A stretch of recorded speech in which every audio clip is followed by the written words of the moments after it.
soalan 2C, kita diminta hitung jarak terdekat di antara pekan P dengan pekan R. Ini bermaksud garis lurus dari pekan P ke pekan R ataupun sisi hipotenus jika kita imagine dalam bentuk segitiga. Kita juga diberikan koordinat mereka. Untuk mendapatkan jarak, kaedah penyelesaian sama seperti soalan A. Kita boleh assign X1, Y1 ataupun X1, Y1 kepada koordinat pekan R dan X2, Y2 kepada pekan P. Aplikasikan teorem Pythagoras sekali lagi untuk mendapatkan hipotenus yang mana ialah jarak antara pekan P dan pekan R. Gantikan nilai-nilai koordinat ke dalam formula dan mudahkan, maka kita dapat 36 tambah 64 iaitu 100. Punca kuasa 2 100 ialah 10 unit. Ingat, skala ialah 1 unit bersamaan 2 km. Maka jarak antara pekan P dan R ialah 20 km. Untuk soalan terakhir, Encik Mazlan memandu kereta dari pekan R ke pekan Q melalui jarak terdekat dengan purata laju 50 km sejam. Hitung masa yang diambil dalam minit oleh Encik Mazlan untuk tiba di pekan Q. Dari pekan R ke pekan Q, Encik Mazlan boleh gunakan route ni. Betul tak? Tetapi ini bukan jarak terdekat. Begitu juga dengan route ni. Encik Mazlan gerak mendatar kemudian menegak. Boleh juga, tetapi jauh. Jarak terdekat merujuk kepada jarak terus dari pekan R ke pekan Q. Ataupun kalau dalam bentuk segitiga hipotenus, begini. Jadi, clue pertama, kita sudah kenal pasti jarak terdekat iaitu hipotenus.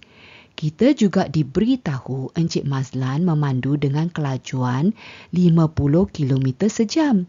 Ini bermaksud 50 bahagi 60 untuk tukarkan dari unit kilometer sejam ke unit kilometer seminit. Kita tukar siap-siap kerana jawapan hendak kita nyatakan dalam minit. Untuk mendapatkan masa yang diambil oleh Encik Mazlan, kita gunakan formula laju. Laju ialah jarak bahagi masa. Maka, masa ialah jarak bahagi laju. Oleh kerana laju telah diberikan, jadi kita perlu hitung jarak terdekat di antara pekan R dengan pekan Q dahulu. Sama seperti soalan A dan C yang telah kita cuba tadi.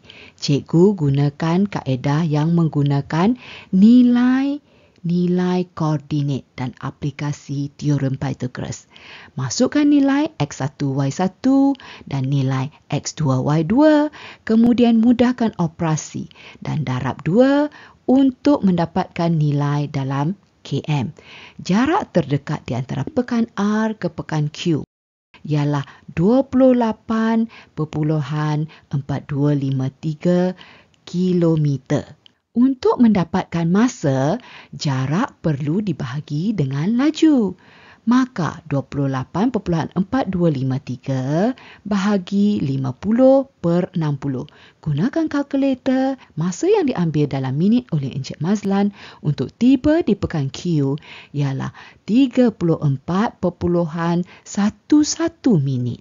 Ini jawapan untuk bahagian D. Siapa yang dapat jawapan yang tepat, sila berikan cikgu satu like ya. Terima kasih. Jika perlukan penjelasan lanjut, tinggalkan pesanan atau komen dan cikgu akan respon secepat mungkin. Semoga perkongsian kali ini bermanfaat. Sila share dengan kawan-kawan yang lain ya untuk belajar bersama-sama. Jangan lupa subscribe channel cikgu agar kalian tidak akan miss subtopik akan datang. Kita jumpa lagi. Bye-bye.